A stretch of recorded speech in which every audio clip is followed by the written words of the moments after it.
Car Quand t'es dans le désert depuis trop longtemps, tu te demandes à qui ça sert. Toutes les règles un peu truquées du jeu. Jean-Patrick Capdevielle, quand t'es dans le désert, zoom maintenant sur la situation de Karim Benzema. Vous avez compris le lien, bien sûr. Je vous l'explique pas. En délicatesse dans son club d'Al-Attiyad en Arabie Saoudite. On va retrouver dans un instant notre second invité du soir, Romain Molina. Messieurs, d'abord un mot de mercato. Selon RMC Sport, l'attaquant Ballon d'Or intéresserait vivement Lyon. Qui espère son retour, le retour de l'enfant prodige formé au club. Est-ce que ça vous semble possible ? J'ai lu dans l'équipe tout à l'heure que je crois que les choses ont été calmées. Son entourage dit qu'il va revenir et que tout va rentrer dans l'ordre. Oui, non, mais Lyon essaye de le faire revenir. Je ne parle pas des intentions du joueur que je ne connais. Moi, je comprends que, pour aller dans le sens de Benjamin, je comprends que Lyon ait envie de faire revenir avec la Casette. Ça fait quand même. Ça fait quand même Benzema beaucoup en Ligue 1, ça serait wow. très beau.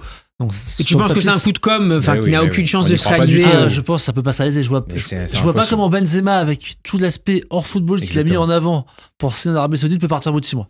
Ça n'a aucun sens. Et surtout pas pour revenir à Lyon, à mon avis. Oui. On va retrouver notre second invité. Bonsoir Romain Molina. Bonsoir à vous. Et merci d'être avec nous dans Classico. On est ravis de vous recevoir à nouveau.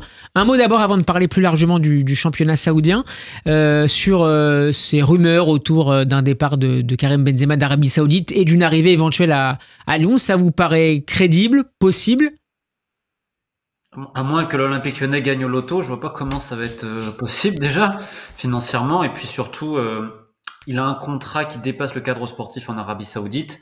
Je vois pas comment le fonds souverain saoudien va accepter qu'une de ses têtes de gondole parte après 6 mois, puisque ce serait un terrible désaveu pour toutes les parties, et notamment pour eux. Donc ça paraît complètement incongru. Alors vous avez publié, Romain, il y a quelques jours de cela, une vidéo qui est une sorte de premier bilan de la première partie de saison du championnat saoudien, avec l'idée d'un mirage pour certaines anciennes gloires du football, et en expliquant bien toutes les fragilités de ce championnat saoudien, les attentes extrêmement fortes aussi, qui sont parfois un peu déçues. Comment vous expliquez le fait que Karim Benzema soit autant critiqué depuis quelques semaines ? Alors, plus récemment, c'est lié à son retour anticipé à l'entraînement, mais au-delà de ça, sur ses performances.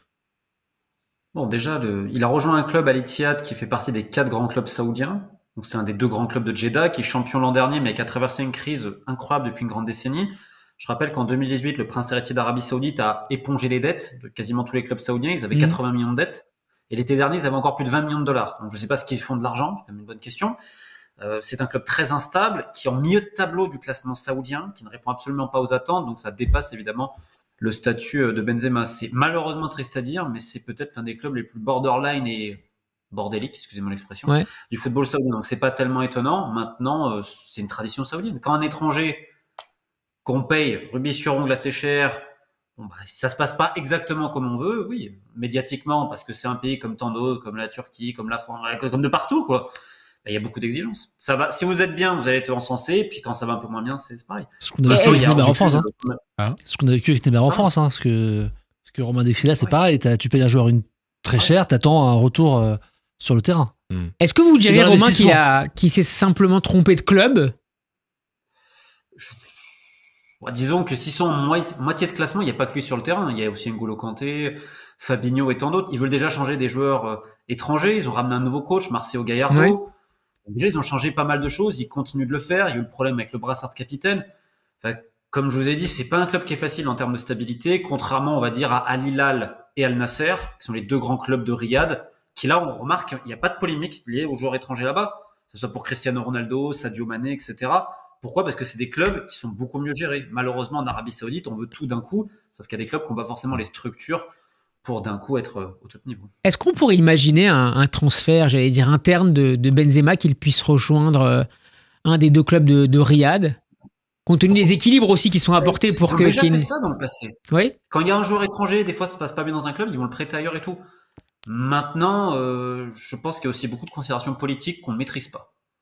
Parce qu'il y a souvent des gens qui sont des princes, qui sont dans les membres honoraires des boards, des conseils d'administration de ces clubs-là. Et donc ça, je pense que c'est un univers qu'on maîtrise pas forcément et que, encore une fois, le contrat de Benzema, il y a un contrat de joueur, mais aussi un contrat d'ambassadeur lié à l'Arabie Saoudite pour sa politique de tourisme, etc. Donc je pense qu'en effet, il y a des choses qu'on maîtrise pas forcément et cette question-là, elle est compliquée à répondre. Néanmoins, comme vous l'avez dit, ça s'est déjà revu dans le passé que des joueurs étrangers soient transférés 6 mois après dans un autre club saoudien. Benjamin, une question pour Romain Molina. Du coup, Cristiano Ronaldo est sorti de sa réserve pour défendre le championnat saoudien et taper sur le nôtre, du coup. Je vois pas ce que la Ligue 1... Il a jamais joué. Je vois pas ce que la Ligue 1 vient faire là-dedans, d'ailleurs. Je crois que ça faisait suite aux propos d'Aymeric Laporte. Qu'est-ce qui vient comparer la Ligue saoudienne avec notre Ligue 1 ? Qu'est-ce qu'il en connaît de notre Ligue 1 ? Effectivement, il n'y a jamais mis les pieds. J'ai pas compris cette sortie, donc je sais pas si Romain peut nous éclairer là-dessus, mais... Surtout que le championnat saoudien, c'est un championnat disparate, quoi. On ne peut pas comparer le très haut de tableau avec les autres clubs, que ça soit sur l'affluence, les stades et tout le reste.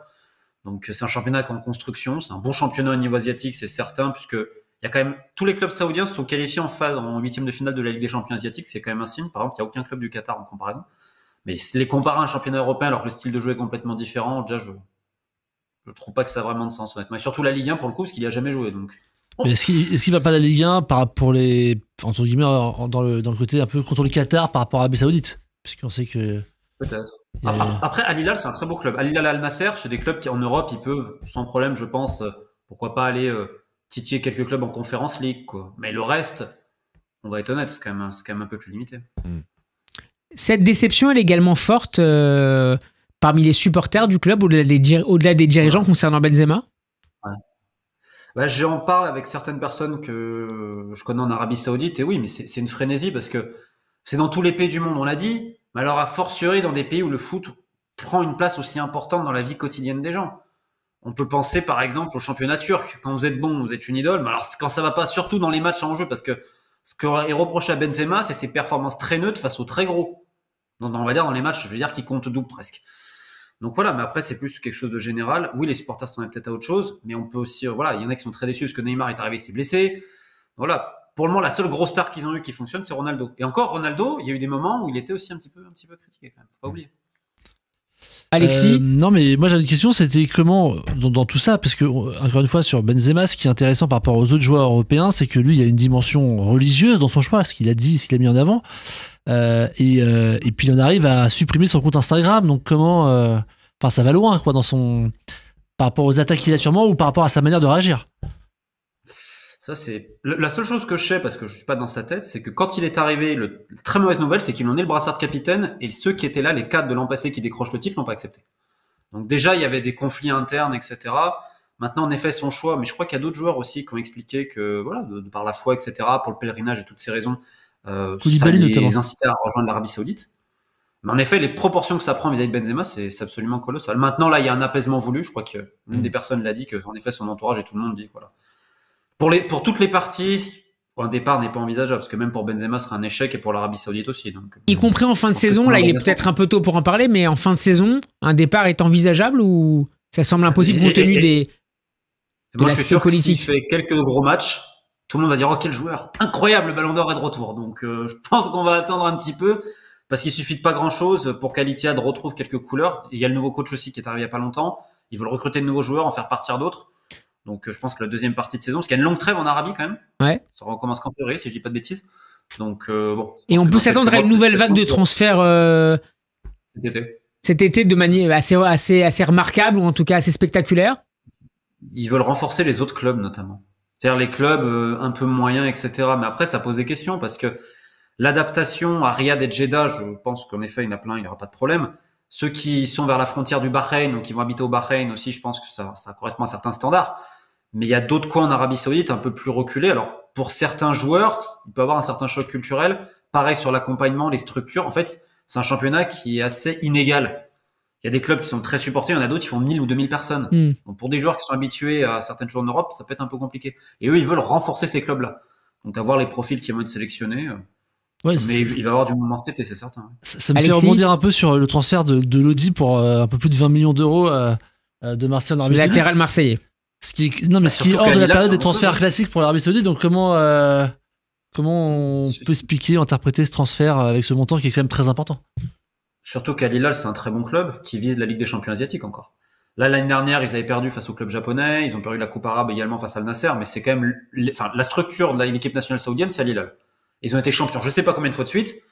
C'est vrai que c'est assez étonnant. Le montant, mais bon, après avec Pablo Longoria, tout est possible visiblement. En termes d'image, Romain, malgré tout, malgré certains déboires et certaines performances en demi-teinte, ces recrutements sont toujours une réussite pour l'image de l'Arabie Saoudite, puisqu'on est beaucoup dans le soft power en l'occurrence. Ouais, oui. Bon, là, il y a beaucoup de polémiques en Angleterre. Vous avez Jordan Henderson qui est parti 6 mois après. Maintenant, c'est très saoudien, hein, j'ai envie de dire, et comme dans d'autres pays. Hein, si au bout de 6 mois, vous n'êtes pas totalement satisfaction, on va chercher à vous faire partir. Je rappelle qu'il y a plus d'une dizaine de coachs également qui sont partis en première partie de saison en Arabie. Maintenant, pour l'image, ils font aussi plein d'autres choses. Pour eux, ce qui importe, c'est d'organiser les événements sur place. Donc évidemment, il y aura de la Coupe d'Asie. Évidemment, il y a ce projet de la Coupe du Monde 2034. Mais avant ça, vous avez plein d'autres choses. Vous avez les Jeux d'hiver. Vous avez plein d'autres événements. Il n'y a pas que le football. Hein. Et lier tout ça au patrimoine historique et touristique de l'Arabie Saoudite, le site d'Aloula, etc.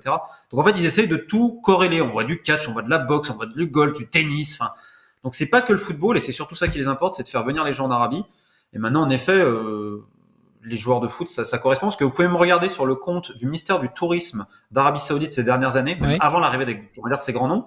Vous avez notamment les Sud-Américains comme Ever Banega qui a quand même gagné les titres en Europe avec Séville. Enfin, c'est pas n'importe quel joueur qui est international argentin. Et d'autres qui faisaient des clips avec leurs femmes, etc., expliquer comment est la vie en Arabie Saoudite et tout. Donc ils avaient déjà lié auparavant l'arrivée de footballeurs étrangers au cadre de vie saoudien afin d'inciter les gens à venir pour visiter l'Arabie Saoudite. Et le contrat avec Messi également qui est ambassadeur pour l'Arabie Saoudite. Donc, en effet, pour leur image, maintenant, est-ce que ça marche? Je ne saurais dire. Merci beaucoup Romain Molinet d'avoir été avec nous. Je renvoie nos auditeurs notamment vers votre chaîne YouTube. Très bonne soirée à vous et à très bientôt. Merci à vous. Bonne émission.